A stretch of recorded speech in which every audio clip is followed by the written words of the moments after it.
I found that nothing in life is worthwhile unless you take risks. Nothing. Nelson Mandela said, "There is no passion to be found playing small and settling for a life that's less than the one you're capable of living." Now, I'm sure in your experiences in school and applying to college and picking your major and deciding what you want to do with life, I'm sure people have told you to make sure you have something to fall back on. Make sure you got something to fall back on, honey. But I never understood that concept, having something to fall back on. If I'm going to fall, I don't want to fall back on anything except my faith. I want to fall forward. I figure at least this way I'll see what I'm going to hit. Fall forward. This is what I mean. Reggie Jackson struck out 2,600 times in his career, the most in the history of baseball. But you don't hear about the strikeouts. People remember the home runs. Fall forward. Thomas Edison conducted 1,000 failed experiments. Did you know that? I didn't know that. Because the 1,001st was the light bulb. Fall forward. Every failed experiment is one step closer to success. You've got to take risks, and I'm sure you've probably heard that before, but I want to talk to you about why that's so important. I got 3 reasons, and then you can pick up your iPhones. First, you will fail at some point in your life. Accept it. You will lose. You will embarrass yourself. You will suck at something. There's no doubt about it. And I know that's probably not a traditional message for a graduation ceremony, but hey, I'm telling you, embrace it, because it's inevitable. And I should know. In the acting business, you fail all the time. Early on in my career, I auditioned for a part in a Broadway musical. Perfect role for me, I thought, except for the fact that I can't sing. So I'm in the wings, I'm about to go on stage, but the guy in front of me, he's singing like Pavarotti. He's just, and he's just going on and on and on, and I'm just shrinking, I'm getting smaller and smaller. So they say, "Oh, thank you very much, and you'll be hearing from us." So I come out with my little sheet music, and it was Just My Imagination by the Temptations. That's what I came up with. So I hand it to the accompanist, and she looks at it and looks at me and looks out at the director and was like, "All right." So I start, I'm going to sing. I'm like, "It's just my imagination. Once again, and then coming away with me." And I'm not saying anything, so I'm thinking I'm getting better. So I start getting into it. It was just my imagination. Running. They say, "Oh, yeah, thank you very much, Mr. Washington. Thank you." So I assumed I didn't get the job. But the next part of the audition, he called me back. The next part of the audition is the acting part of the audition. So I'm like, hey, okay, maybe I can't sing, but I know I can act. So they pair me with this guy, and again, I didn't know about musical theater. And musical theater is big, so they can reach everyone all the way in the back of the stadium. And I'm more from a realistic, naturalistic kind of acting where you actually talk to the person next to you. So I don't know what my line was. My line was, "Well, hand me the cup." And his line was, "Well, I will hand you the cup, my dear. The cup will be there to be handed to you."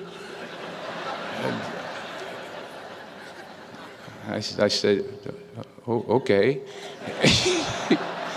"Well, should I give you the cup back?" "Oh, yes, you should give it back to me, because you know that is my cup and it should be given back to me." I didn't get the job. But here's the thing. I didn't quit. I didn't fall back. I walked out of there to prepare for the next audition, and the next audition, and the next audition. I prayed. I prayed, and I prayed. But I continued to fail and fail and fail. But it didn't matter, because you know what? There's an old saying, you hang around the barbershop long enough, sooner or later you're going to get a haircut. So you will catch a break, and I did catch a break. Last year, I did a play called Fences on Broadway. Someone talked about it. Won the Tony Award. And I didn't have to sing, by the way. But here's the kicker. It was at the Court Theater. It was at the same theater that I failed that first audition 30 years prior. The point is, and I'll pick up the pace, the point is, every graduate here today has the training and the talent to succeed. But do you have the guts to fail? Here's my second point about failure. If you don't fail, you're not even trying. I'll say it again. If you don't fail, you're not even trying. My wife told me this great expression. To get something you never had, you have to do something you never did. Les Brown's a motivational speaker. He made an analogy about this. He says, imagine you're on your deathbed, and standing around your deathbed are the ghosts representing your unfulfilled potential. The ghost of the ideas you never acted on. The ghost of the talents you didn't use. And they're standing around your bed, angry, disappointed, and upset. They say, we came to you because you could have brought us to life, they say. And now we have to go to the grave together. So I ask you today, how many ghosts are going to be around your bed when your time comes?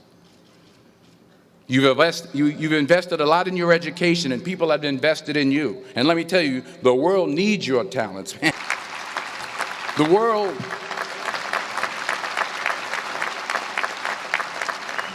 world needs a lot, and we need it from you. We really do. We need it from you young people. I mean, I'm not speaking for the rest of us up here, but I know I'm getting a little grayer. We need it from you, the young people, because remember this. So you got to get out there. You got to give it everything you got, whether it's your time, your talent, your prayers, or your treasures. Because remember this, you will never see a U-Haul behind a hearse.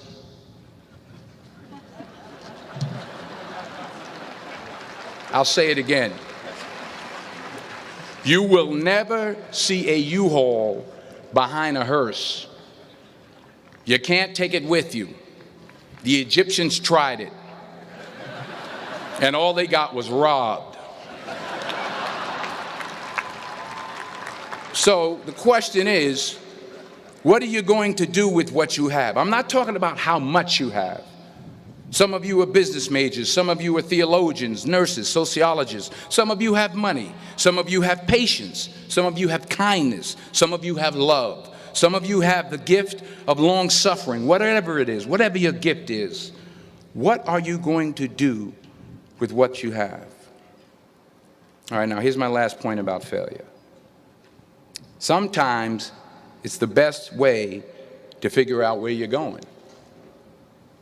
Your life will never be a straight path. I began at Fordham University as a pre-med student. I took a course called cardiac morphogenesis. I still can't say it. Cardiac morphogenesis. I couldn't read it. I couldn't say it. I sure couldn't pass it. So then I decided to go into pre-law, then journalism. And with no academic focus, my grades took off in their own direction. Yeah, down. I was a 1.8 GPA one semester, and the university very politely suggested that it might be better to take some time off. I was 20 years old. I was at my lowest point. And then one day, and I remember the exact day, March 27th, 1975, I was helping my mother in her beauty shop. My mother owned a beauty shop up in Mount Vernon. And there was this older woman who was considered one of the elders in the town. And I didn't know her personally, but I was looking in the mirror, and every time I looked at the mirror, I could see her behind me, and she was staring at me. She just kept looking at me. Every time I looked at her, she kept giving me these strange looks. So she finally took the dryer off her head and she said something I'll never forget. First of all, she said, somebody give me a piece of paper, give me a piece of paper. She said, young boy, I have a prophecy, a spiritual prophecy. She said, you are going to travel the world and speak to millions of people. Now, mind you, I'm 20 years old, I'm flunked out of school. In fact, like a wise ass, I'm thinking to myself, maybe she's got something in that crystal ball about me getting back into school next fall. But maybe she was on to something, because later that summer, while working as a counselor at a YMCA camp in Connecticut, we put on a talent show for the campers. And after the show, another counselor came up to me and asked, have you ever thought about acting? You're good at that. So when I got back to Fordham that fall, I got in and I changed my major once again for the last time. And in the years that followed, just as that woman prophesied, I have traveled the world and I have spoken to millions of people through my movies. To not only take risks, but to be open to life, to accept new views, and to be open to new opinions, to be willing to speak at a commencement. While it may be frightening, it will also be rewarding. Because the chances you take, the people you meet, the people you love, the faith that you have, that's what's going to define you. Never be discouraged. Never hold back. Give everything you got. And when you fall throughout life, and remember this, fall forward.